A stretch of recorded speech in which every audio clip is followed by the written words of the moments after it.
Hello and welcome to my channel. आज मैं आपके लिए लेके आई हूँ बहुत ही डिफरेंट आइसक्रीम की रेसिपी। इसे मैंने बिना क्रीम और बहुत ही बेसिक चीज़ों के साथ बनाया है और ये आइसक्रीम बहुत ही क्रीमी बनी है। इसे मैंने पोहा से बनाया है। जब आप इसे सर्व करेंगे तो कोई गेस नहीं कर सकता कि ये पोहा की बनी हुई आइसक्रीम है।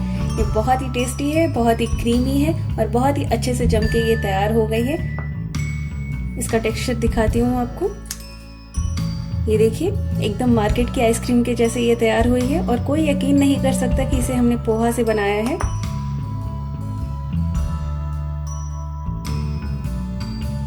तो चलिए इसे बनाते हैं। यहाँ पे मैंने हाफ कप पोहा लिया है, ये लगभग 4 टेबल स्पून है। इसे पहले ग्राइंड कर लेंगे। अब एक पैन गरम करके इसमें 1 टीस्पून घी ऐड करेंगे। अब इसमें कुछ ड्राई फ्रूट्स रोस्ट करेंगे। यहाँ पे मैंने बादाम, काजू, पिस्ता और अखरोट लिया है। आपके पास जो भी ड्राई फ्रूट्स अवेलेबल हो आप उसे रोस्ट कर सकते हैं।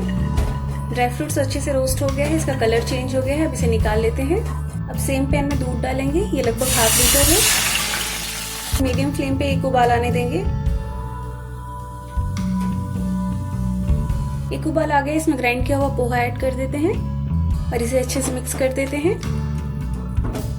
बेसिकली ये सारी चीज़ें घर पे अवेलेबल होती हैं और पोहा का ये आइसक्रीम आप जब बनाएंगे तो आपको बहुत पसंद आएगा। अब इसमें मैं ऐड कर रही हूँ ग्रेटेड कोकोनट। इसे भी अच्छे से मिक्स कर देते हैं। इसे टेस्ट बहुत अच्छा आता है। ये ऑप्शनल है, आप चाहे तो स्किप कर सकते हैं।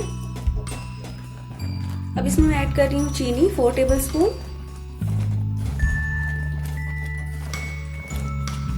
आप अपने टेस्ट के हिसाब से चीनी को कम ज़्यादा कर सकते हैं। ये आइसक्रीम जब आप घर वालों को खिलाएंगे तो उन्हें पता भी नहीं चलेगा कि ये पोहा से बना है। आइसक्रीम बनाने के लिए आपको क्रीम या बहुत सारी चीज़ों की ज़रूरत नहीं, इजीली आप इसे बना सकते हैं। अब इसमें मैं कुछ ड्रॉप्स वनीला एसेंस के डाल रही हूँ और इसे भी अच्छे से मिक्स कर देते हैं। अगर आपके पास वनीला एसेंस नहीं है तो इसे स्किप कर सकते हैं। जगह आप अपने कोई भी फ्लेवर का इसे बना सकते हैं। इसमें इलायची पाउडर ऐड कर सकते हैं, केसर वाला दूध ऐड कर सकते हैं। अब इसमें ये ड्राई फ्रूट्स ऐड करेंगे। इसे मैंने रफली चॉप किया है। इससे ये बहुत ही क्रंची लगेगा और ये बहुत ही टेस्टी आइसक्रीम बनेगा। इन सारी चीज़ों को मिक्स कर देते हैं। अगर आपको मेरे वीडियोस हेल्पफुल लगते हैं तो मेरे चैनल को सब्सक्राइब करके बेल आइकन को प्रेस कर दीजिए ताकि आने वाले हर वीडियोस के नोटिफिकेशन आपको मिलते रहेंगे। इसे मैंने अच्छे से मिक्स कर दिया और ये गाढ़ा हो गया है। अब फ्लेम ऑफ करते हैं। मैं इन 2 कांच के बोल में मिक्सचर को ऐड कर रही हूँ। आप किसी भी मोल्ड में या कटोरी में इसे जमा सकते हैं। इसे अच्छे से फिल कर दें।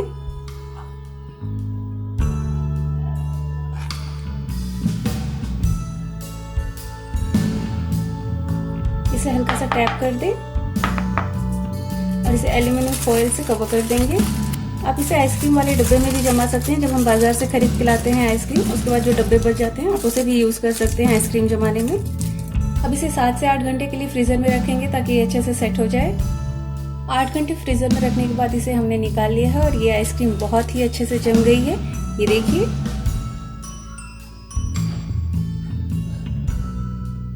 और इस तरह के छोटे बोल या कटोरी में जमाने का यही फायदा है कि इसे डीमोल्ड करने की कोई ज़रूरत नहीं है। बस कुछ देर के लिए आप इसे नॉर्मल टेम्परेचर पर रहने दें, उसके बाद इसे सर्व करें। इसे हमने बिना क्रीम के बनाया है और ये बहुत ही क्रीमी आइसक्रीम बनके तैयार है। इसे कटे हुए पिस्ता के साथ इसे गार्निश कर देते हैं। बहुत ही बेसिक चीज़ों के साथ बनी हुई इस आइसक्रीम को तो एक बार ट्राई करना ज़रूर बनता है। तो आप इसे ज़रूर ट्राई करिएगा और अपना फीडबैक देना ना भूलिएगा कि आपको मेरी ये रेसिपी कैसी लगी। Stay fit, stay healthy. Thanks for watching my videos.